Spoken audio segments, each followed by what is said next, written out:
Hello everyone, back to my channel. I hope that you must have visited one or two of those previous videos that I have uploaded for some function. Sorry if I have dragged it a bit long, but since some of us must have, just started using Excel and they may not be aware of certain things, I'm going into a bit detail, but I'm trying to keep the videos short. Okay, so first thing we had done is like we had visited the sum function. Now we'll go one step ahead, and that is called a subtotal function. Now, how does the sum function and subtotal function basically differs from each other? Okay, sum function will take a sum of all the numbers that are falling within that range.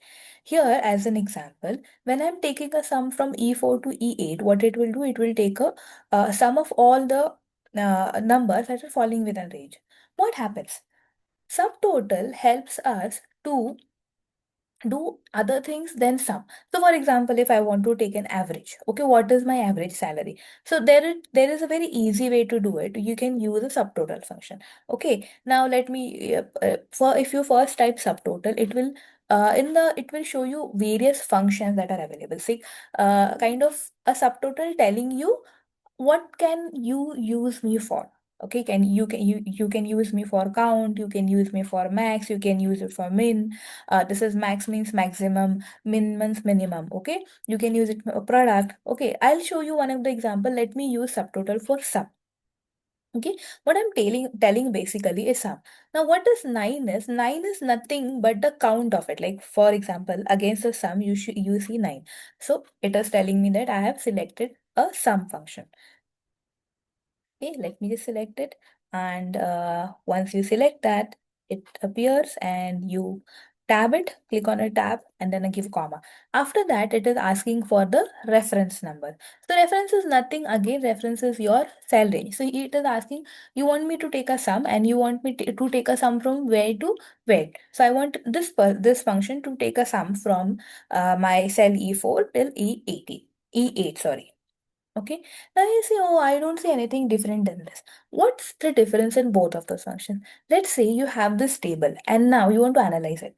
You want to analyze, see how much salary you are paying to the people from the Pune region. Okay. And let me, if you filter this Pune region out, you will see that there is a difference. This sum function did not change. Okay. It stayed at 72,000. It means that it is a stable function. Okay. It is fixed. It will not change when the range of the table changes. Okay.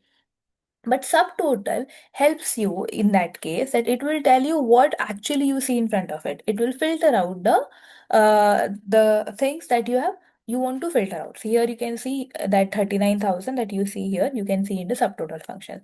So whenever you are doing a filter option, okay, when you are going to analyze the data, when you're going to put filters, that time subtotal works as a very good option than your sum function.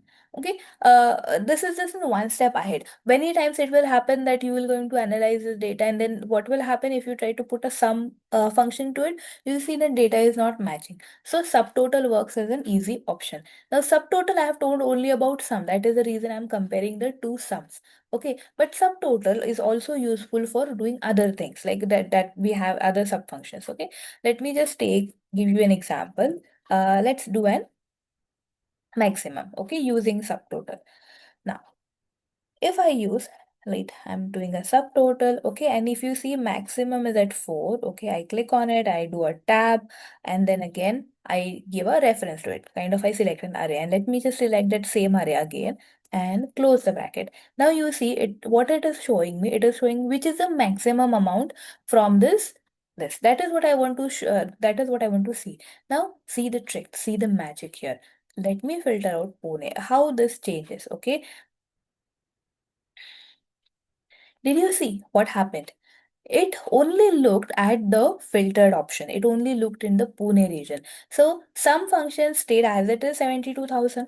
Subtotal function changed. It showed what is the salary in the salary that we had paid for that only particular region, and what is the maximum salary that you have paid in that particular region. Isn't this magic?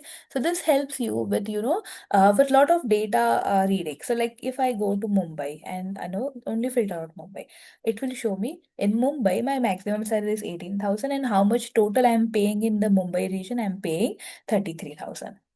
I hope this quick video help you realize how differently you can use all these three functions. Okay. Um, Maybe as an example, what you could do, you could take the sample data and you could try out doing a learning the subtotal. Okay, and see how other subtotal functions you can use. Okay, so I hope you had liked this video and you can make use of a variety of inbuilt function that Excel has, and you can, make a very good data set out of it. All right, thank you. And do let me know in case if you want to learn more example, or you feel you are not able to identify, not able to understand how to use these functions, and I can definitely try to answer it. And subscribe to my channel and keep looking for the videos. Thank you so much.